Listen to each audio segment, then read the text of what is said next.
I welcome you again for a post-lunch session. I'm very sure the speakers which are for post-lunch session will be make everybody awake and not allowed to sleep. Ajit is here, and we had just heard his lecture just now on septate uterus, and I'm very sure it will be a second interesting lecture by him. Already he has been introduced, therefore I request Dr. Ajit Patil to start his lecture.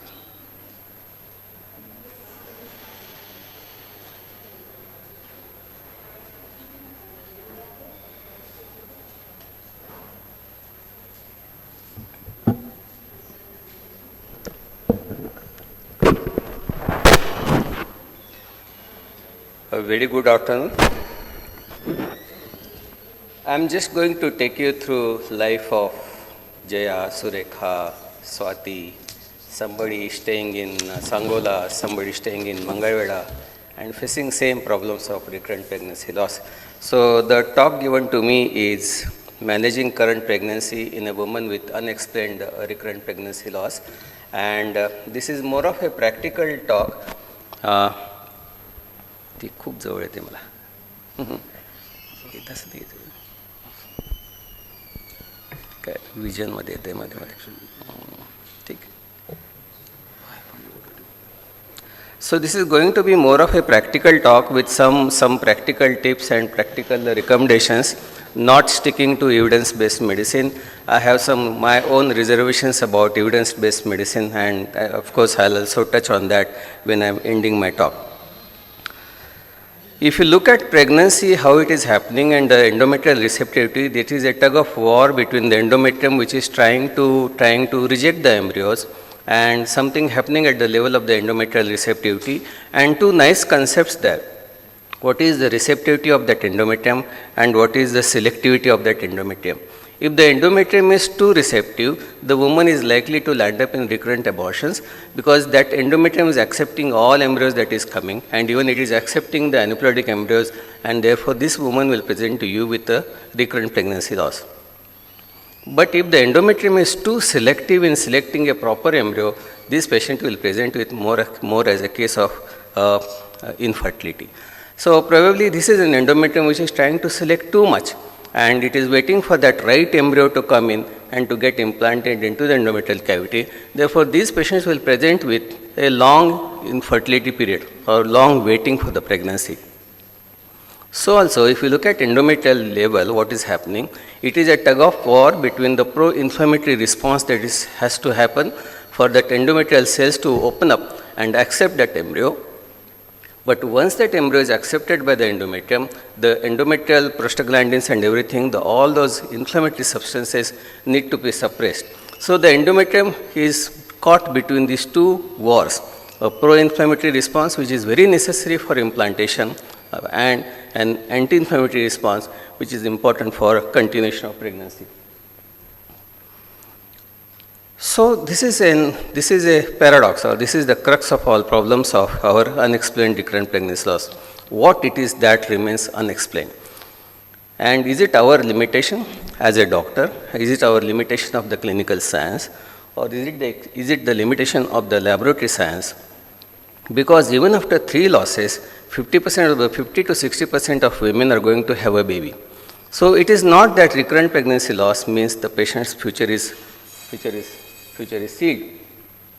But the commonest clinical scenario that you and me face in our clinical practice is that the patient comes with a history of 3 repeated losses, and now she is having a pregnancy, and now our headache starts, how I am going to take this pregnancy further.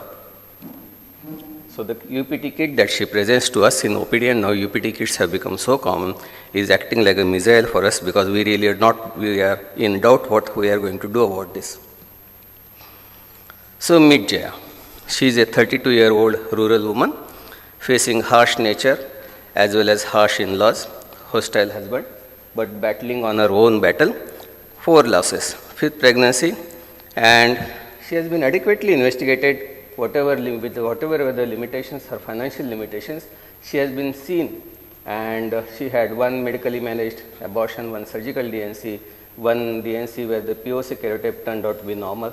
This is her 5th pregnancy, and she could not just, she was just overdue about 5 days back. She could not hold her back. She came to your clinic, and now she has got a positive UPT kit with her. The first question is what we should be doing as far as her ultrasound is concerned. Is ultrasound really indicated when the patient comes with just a 5 days overdue, and whether we should be doing an ultrasound or we should ask her to wait for 15 more days and then do an ultrasound. The scientific recommendation would be to wait for another 15 to 20 days because we are not able to see the fetal heart by that time.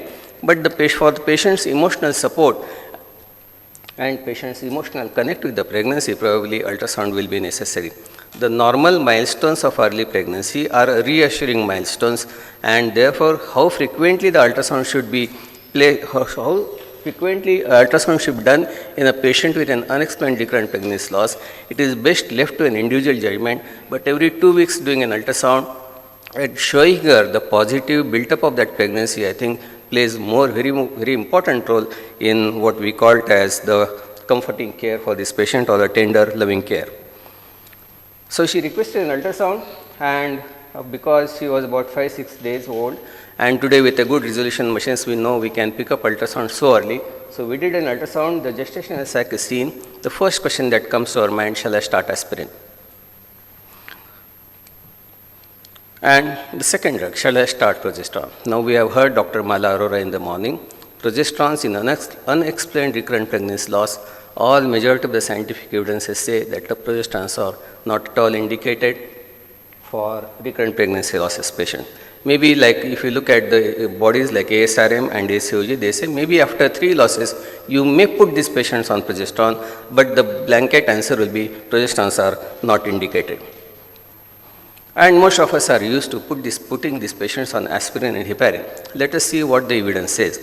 This is a very recent paper, 2022, January 2022, and what does it say? Low molecular weight heparin and its combination of aspirin therapy cannot improve the pregnancy outcome with women with unexplained recurrent pregnancy loss. So the first drug that often comes to our mind, aspirin and heparin in unexplained pregnancy losses probably is not a good drug of choice. Again, ISHRI says no to heparin in unexplained pregnancy losses. ISHRI guidelines do not recommend use of low molecular weight heparin for women with unexplained recurrent pregnancy loss because the evidence that the treatment does not increase live birth rate. But why this recommendation is coming into picture? Because the differences in study designs, the definitions of RPL, randomization, screening and treatment procedures make it very difficult to randomize the women into different types of groups and see whether the drugs are working or not working. And that's the reason probably most of us will end up in starting heparin for these patients. Is there any evidence for starting heparin? Answer is yes. If you look at this one more paper which says that low molecular weight heparin increases the tissue, the T helper cell 1 concentration, the T helper cells, the TH1 and TH17 concentration is increased. So how low molecular weight heparin will work? Probably it could balance the pro-inflammatory responses implicated in the pathogenesis of recurrent pregnancy loss and thus regulate the processes at the feto-maternal interface. And thus thereby by improving this pro-inflammatory response, probably these responses are very important for embryo survival and for the balance at trophoblastic invasion, heparin may have a role in even unexplained pregnancy loss. So even though the traditional or even though the scientific bodies say that the heparin is not indicated for unexplained pregnancy losses, there could be contradictory evidence which may prompt you to use heparin in these unexplained recurrent pregnancy losses. The third drug that often comes to our mind is steroids, and it will depend upon how you look at recurrent pregnancy loss. If you look at a recurrent pregnancy loss as a rejection phenomena, something like as a host versus graft reaction, that is a pregnancy is getting rejected, then probably steroids will work, because then we know in any graft we are going to use steroids. So it will depend upon how are you looking at the definition of this recurrent pregnancy loss. If you feel that this recurrent pregnancy loss is a phenomenon of rejection, probably the steroids may play a role. But if you feel that this is a deficiency of maternal pro-angiogenetic factors, then steroids are not going to play any role. So it will depend upon your outlook. If you look at association of prednisone, another good paper, association of prednisolone and antinuclear antibodies with pregnancy outcomes, it says prednisolone plus aspirin did not show any improved therapeutic effect over aspirin alone or in patients with unexplained pregnancy losses. So again, the ball is coming back to our court whether we should be using this drug or not, but steroids, definitely the answer is no. And of course, we have heard again Dr. Malarora in the morning speaking a lot about all these ancillary treatments, when we know in unexplained pregnancy losses, these are the women where there is no classical defined groups or subgroups. All these ancillary treatments do not work in cases of this recurrent pregnancy loss. So where it comes to managing the pregnancy, it is our best ultrasound, best friend in our OPD, that is ultrasound. So we should be concentrating more on ultrasound findings and look at some markers of early pregnancy failure. Today we know the RCOG definition of a pregnancy failure is gestational sac more than 25 millimeters or CRL of more than 7 millimeters without a fetal heart. The earlier definition was CRL of more than 5 millimeters without a cardiac activity, but now that has been extended. WHO has extended this to 6 millimeters. RCG now says an embryo of 7 millimeters without cardiac activity, then only we should label this as a case of pregnancy failure. Always with transvaginal ultrasound, repeat after 1 week if the patient is asymptomatic. And a good practice point is it is always better to confirm this finding with another observer before making up a diagnosis of missed abortion or a failed pregnancy. Of course, there are some bookish findings which are the predictors of early pregnancy failure. If you look at the gestational sac, the CRL, yolk sac, cardiac activity, the shape of gestational sac, then we know some of these are the predictors of early pregnancy failure. We know the pendulum of ultrasound shifted from third trimester to second trimester, then from second trimester it came to 11 to 14 weeks. Now people are speaking a lot about third trimester ultrasound. Again, the pendulum is coming back, and now we are concentrating more on 9 to 10th week of gestation. And this is possible because of development of very high frequency ultrasound machines and improved understanding of the embryological pathophysiology, and we can do a good quality anatomical survey at even 10 weeks gestational sac, 10 weeks gestation, to understand the normalcy of an embryo. So the role of an early anomaly scan, I am not calling this as an anomaly scan, an early scan would be to establish normalcy over here. And again, there are a good number of papers which are coming in support of a good anomaly scan, even possible, good anomaly scan which is possible even at 10th week of gestation. If you pick up anomalies like this, for example, here is a cystic hygroma, here there is again a mass over here again the raised anti with an omphalocele over here, and these are all 10 weeker fetuses, then we know probably we may not wait further and allow this pregnancy to continue further and push this woman into your first trimester screening programs or aneuploidy screening programs, because the aneuploidy markers are already seen over here.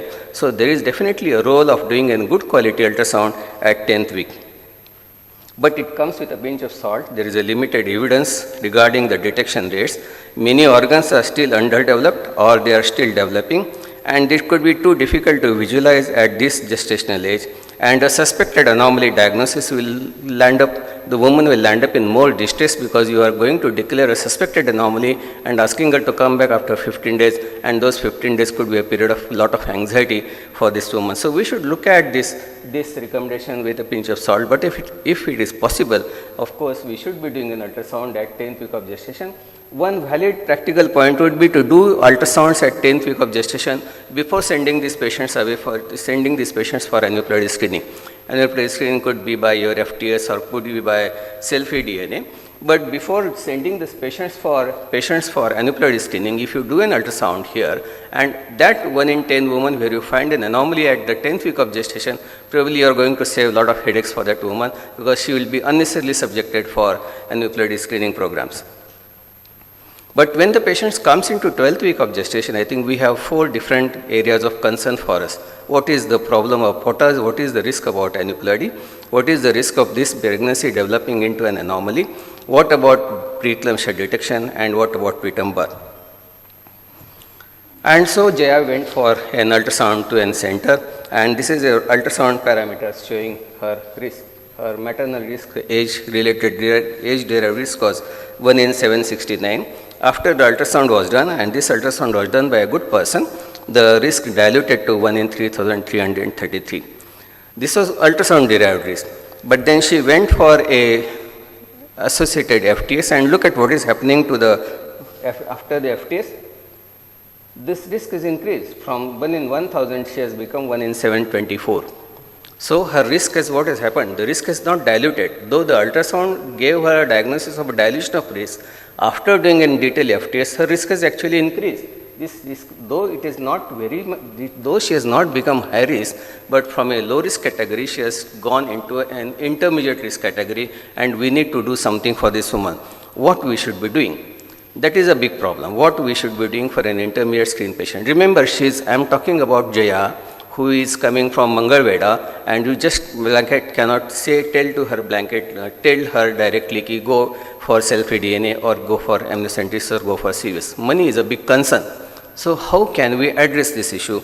And this issue can be addressed by looking at your FTS reports in detail. What it is that which is causing an abnormal FTS report? Is it a fetal factor which is causing an abnormal FTS, or is it a maternal factor causing an abnormal FTS? Definitely, if it is a fetal factor which is contributing to an abnormal FTS, like a raised NT or abnormal ductus or abnormal tricuspid, these babies will require a definitive karyotypic diagnosis, and there is no way out here with these patients will require an invasive test. But if it is a maternal contribution like a low PAPE or a high beta HCG, then we know we can escape out of this situation because this is a maternal contribution which is coming to aneuploidy, and maybe if she is affordable, we can suggest her about selfie DNA, not Jaya, but some other lady, you can suggest her selfie DNA. But even if the selfie DNA is not possible, how can we choose a right pathway for this woman is to believe on our ultrasounds again. And remember, what we adopt in our practice is a continuous sequential screening using ultrasound markers. So what we do here, the first trimester ultrasound, we know the detection rates are about 91%. Call her back for another ultrasound at 16th week to look at 3 different factors: the nuchal translucency, the nasal bone, we don't call it as nuchal translucency, call it as nuchal fold, the nasal bone length, and the prenasal thickness. These are 3 important markers of aneuploidy that are possible at 16th week of gestation. Detection rates here will be 87%. And then call her back at around 20th week for looking at ultrasound parameters where the detection rates are fairly good. What we are doing over here is not going ahead with an expensive way of doing selfie DNA or CF or amniocentesis, but using our ultrasound to our maximum and looking at all ultrasound parameters which are possible in our clinic and see what is happening to her risk. Now, these detection rates are only as far as these milestones are concerned. But if you do a sequential screen assessment, you know the risk is getting diluted further and further. Say for example, here the risk was 1 in 700. We know with these normal factors, this risk will become diluted further. This lady will have something like 1 in 1500. From 1 in 1500, when there are no soft markers, the risk will also go down again to something like 1 in 3000. So this is a sequential assessment of risk that we are going to do by depending upon ultrasound alone. Coming to anomalies, is the rule of 3 possible at 11 to 14 weeks? The answer is again yes. If you look at the fetal anatomy, divide the baby into 3 equal regions, 3 different planes, and presence or absence of 3 structures in that given plane, the mid-scan rule of 3. This rule of 3 today is possible with good quality ultrasounds available with us. Use your ultrasound judiciously, use the zoom buttons carefully, use the Sinello function properly, and use your transvaginal probes, because transvaginal probes give much better anatomical evaluation of the baby as compared to the transabdominal route. Is it possible actually? And this is a very last, this was again a paper from Pratima Radhakrishnan group, and always they are calling this as always detectable 9 always detectable anomalies. The detection rate of major anomalies at first trimester was 79%. So all 79 is a good number. You have capacity to detect almost 80% of lethal malformations by 11 to 14 weeks of gestation. And if we are able to detect such a large number of anomalies at 11 to 14 weeks, the answer is very simple. It is going to save a lot of headache for the women. The third question that comes to our mind is, what about risk of preeclampsia? And the question that we ask, are women suffering from unexplained recurrent pregnancy loss are at a higher risk of preeclampsia? And the answer is yes. These women who have unexplained pregnancy loss carry both the issues, the fetal growth restriction and the preeclampsia, both will be higher in this subset of women. So we should be directing our investigations into that area also. And that's what fondly I call this as preeclampsia clinic, your preeclampsia clinic.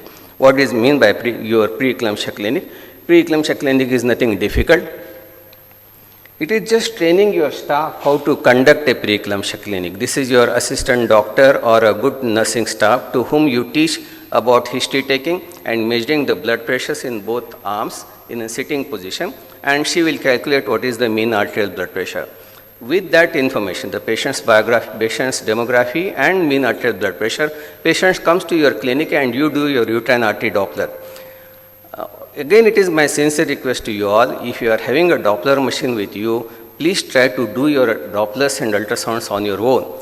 These are the days where you will be sending the patients to your sonologist friends. No problem. You will be sending because we want to save on time, because a good anomaly scan takes about 30 to 40 minutes.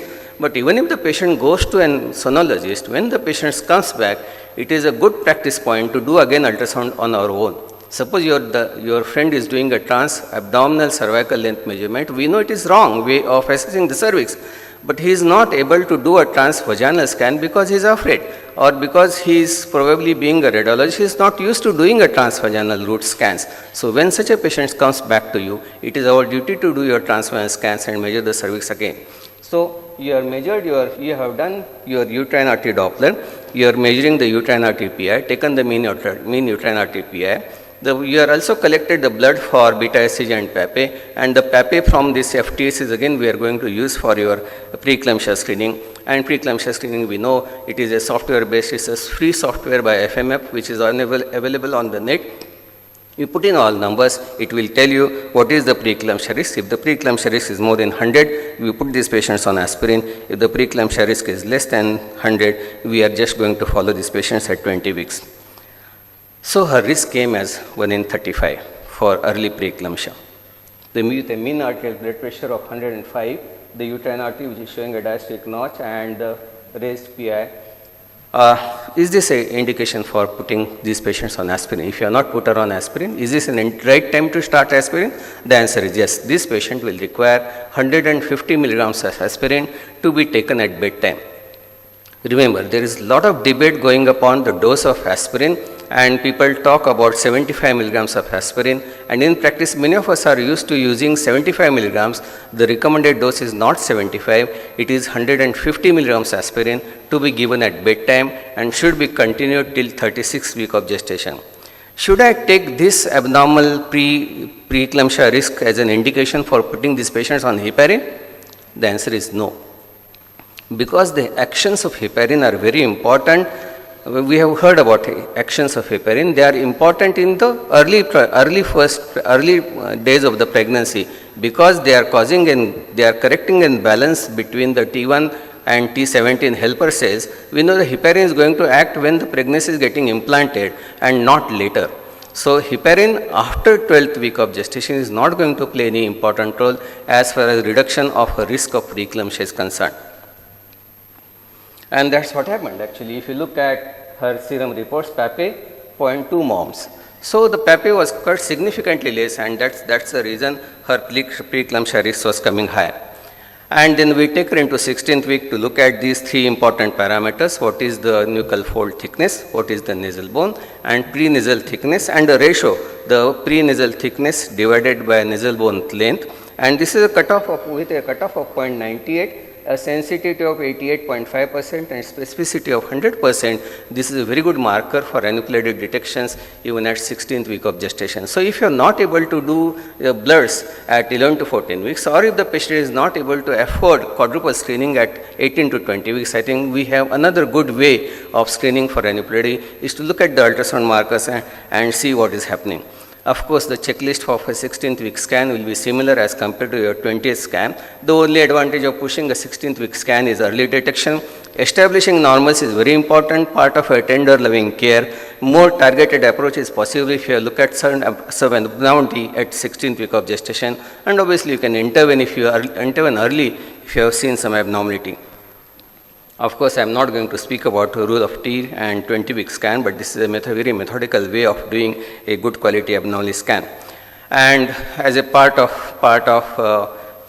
anomaly scan, we did her uterine artery Doppler, and look what has happened to the uterine artery Doppler. This uterine artery Doppler has now become normal, because we know that second trophoblastic wave, which is coming into picture at 18 to 20 weeks, will normalize majority of the uterine arteries. So this uterine artery has become normal. Shall I stop aspirin at this juncture, or should we continue with the aspirin? So this is not a reason to stop aspirin. We should continue aspirin till 36 weeks of gestation, because aspirin serves two purposes. Not only it reduces the risk of preeclampsia, it is also going to have a positive impact on fetal growth restriction. So it is also going to act away for that. So it is not a reason to stop aspirin. And remember, Jaya had 4 miscarriages. Is this an indication for encerclage? Then how do we search for evidence for doing an encerclage, or is a stitch for all a sound policy? And we have heard Dr. Dabade talking to us in detail about choosing a client for encerclage. Is a patient with unexplained recurrent pregnancy loss a client for doing encerclage? Though we shake our heads and say no in majority, in practice, what happens? Majority of the women will undergo encerclage. So we should be looking at a proper evidence here whether the woman is really having a short cervix or not. And then we remember one important thing, that we are carried away by a magic figure of 2.5 centimeters. We believe what happens to the gestational age at delivery and correlated the gestational age of delivery to the cervical decrease in the cervical length. This is an objective way of proving our hypothesis and what is seen. And this paper shows that if the cervical length decreases by more than 8 millimeters between the two readings, that is at first trimester and the second trimester, if the cervical length decreases by more than 8 millimeters, her chance of delivery by 34 weeks will be almost 66.6% and the specificity of 87%. To plot this into a simple things, we designed a small tool. This is called, I call this as dynamic cervical assessment tool, where we just enter the first trimester cervical length, the second trimester cervical length, and the software tells you what is the risk of this lady delivering by 34 weeks of gestation. For example, here the risk is about 30%. That means she is in low risk category of landing up in preterm birth. In this example, if you look at cervical is 43, it is become 35. This patient has got 84% chance of delivery by 34 weeks of gestation. So we are objectively trying to prove whether this cervix is behaving according to the expectations or this cervix is going to fall back. And there are good number of papers. The FMF model is single step cervical length measurement. It looks at the demographic characteristics, patient's age, the type of conception, and single cervical length at 11 to 14 weeks, and tries to tell you what is the risk of this lady delivering by delivering preterm. And look at the predictive accuracy of the FMF model, 38% for maternal factors, 55% for cervical length, and 69% for combined screening. But if you accept the two-step measurement model, Owen et al., they have shown a sensitivity of 69% and specificity of 80%, is almost similar numbers that we could prove in our study also. So what it tells us that we should be measuring the cervix transvaginally at two different stretches at 11 to 14 weeks and at 20 weeks. Look what is happening to the cervical length and then act accordingly. So let us review Jaya's scan. And Jaya's scan tells us her cervical length was 34 millimeters at Jaya's husband.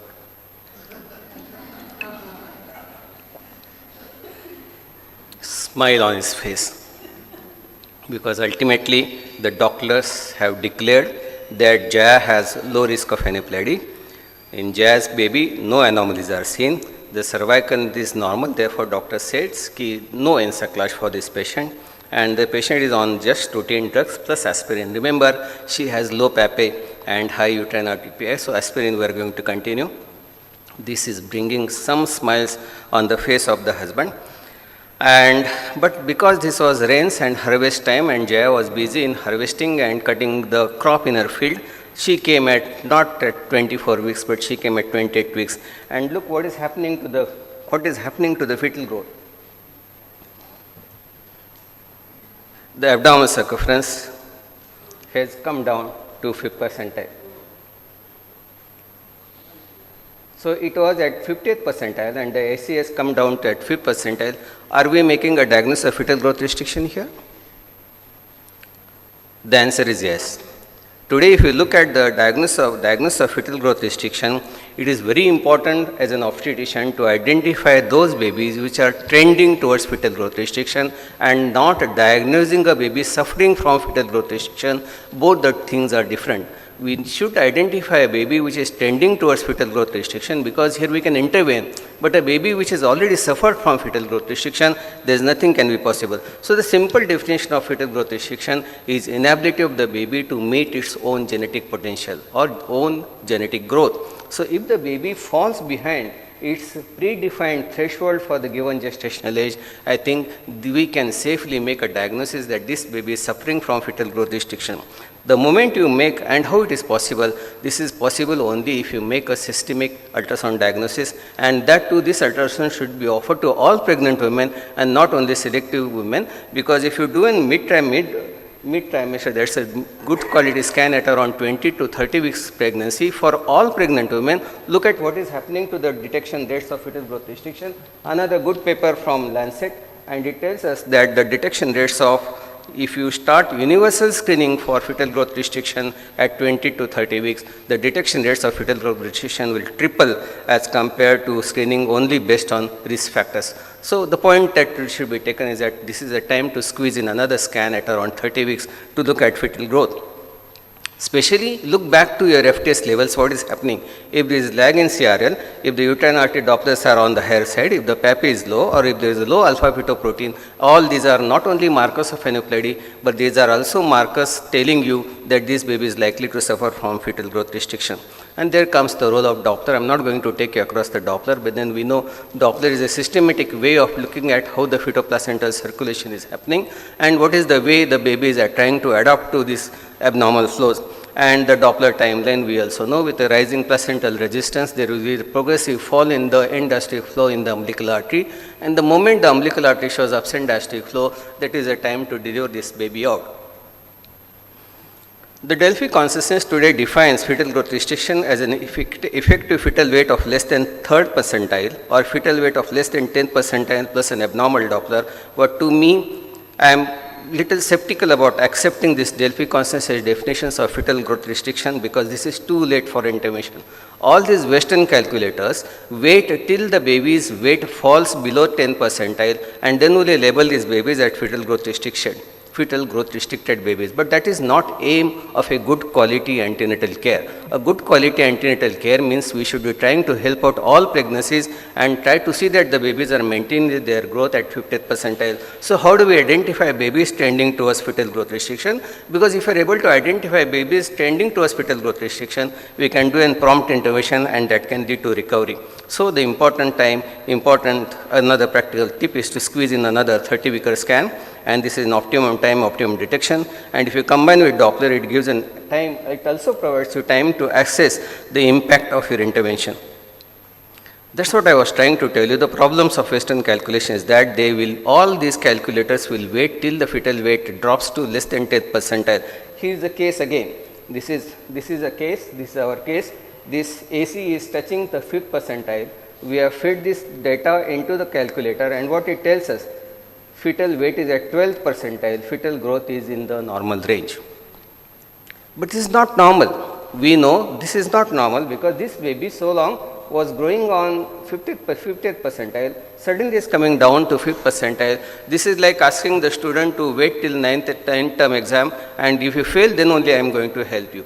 So the candidate had a 75% performance in the first trimester and second trimester, suddenly drops to 60%. The good teacher should be alarmed why this candidate is failing, why this candidate is falling behind. This fetus definitely requires a helping hand. Today we know sildenafil citrate is another good drug because all these PDE5 inhibitors improve placental circulation by doing a decreasing the vascular resistance, causing a vasodilatation. And if you combine with argininic acid there, they also promote a neoangiogenesis, and a combination of sildenafil citrate with argininic acid definitely can reverse the abnormal uteroplacental circulation there. And so today a time has come to look at the growth velocity and not an isolated biometric parameter. What is happening to growth velocity? Again, a good paper which tells us that reduced growth velocity between 28 to 36 weeks of gestation is associated with abnormal CPR ratios and non-significantly with the acidotic umbilical cord pHs. So if these babies are showing a decreasing growth velocity in the third trimester, these babies are more likely to suffer towards term. So it's again our duty to do a good quality scan and not only rely only on biometry, but look at what is happening to the growth velocity. And therefore this Jaya received the drugs, proper drugs, and with the same example, same graph you can see over here with stress. Today we know a lot of women are suffering from stress, and stress brings about cortisol. Cortisol is a vasoconstricting steroid, and if you counsel them properly, give them some good nutrition, good relaxation, and obviously good use of good drugs like sildenafil and argininic combinations, the growth is getting improved. Same Jaya after 3 weeks you see the AC is coming up. So it is never too late for any intervention to work, because interventions will always work. When to deliver is a key question. If the patient is all right, we can wait till 37 to 38 weeks of gestation and then deliver these babies out. Of course, if you are going to take delivery decisions early, steroids, I did not emphasize the role of steroids. Only one point of concern over here is not to use steroids if the ductus venosus Dopplers are abnormal, because all those babies where the ductus venosus Doppler is abnormal have lost their adrenal, pituitary overhead, hypothalamico-pituitary adrenal axis is already overworking there. And if you give steroids, this HPA axis will be suppressed and these babies will not do good in an ICU. So ductus venosus Doppler is a good marker or a good indicator to decide which baby should we give steroids and which baby we should not give steroids. But same is not true with magnesium sulfate. If you are contemplating a delivery, always use magnesium sulfate, because even giving a single bolus dose of 4 grams of magnesium sulfate before delivery stimulates the brain derived neurotrophic factors production, neurotrophic factor production. So even if you are considering a delivery and delivery say hardly 4 hours apart or 5 hours, give her a bolus dose of 4 grams magnesium sulfate, because by improving these brain derived neurotrophic factors, these babies will do good in an ICU. So 2 important drugs we remember, magnesium sulfate and steroids. Of course, Jaya was quite a high risk woman by the time she developed preeclampsia and umbilical artery Dopplers became abnormal. So we delivered her out 2.1 kg. Girl child, a very short stay in NICU, and that's how the picture for Jaya was over. So unexplained pregnancy losses, I think we should never lose our heart. Counsel beforehand about multiple factors and inability to reach to conclusions. Understand the limitations of current investigative medicine. Review our findings at each step, and consider pre-pregnancy consultations and planned conception. I think the challenges of evidence-based medicine are tested to the maximum when a case of unexplained recurrent pregnancy loss comes to us clinic. Does evidence-based practices introduce bias as far as patient's treatment is concerned? I strongly feel yes, because for the patient, your evidence doesn't play any role. For a doctor, I think this is a classical evidence-based model, which the individual clinical expertise, the best external evidence and patient's values as expertise. It's a very idealistic model of evidence-based medicine. But what patient wants? Patient doesn't want your evidence-based guidelines, patient wants a baby. So your individual clinical expertise and patient's values and expectations will not match to what the evidence is saying. So this is what I am saying.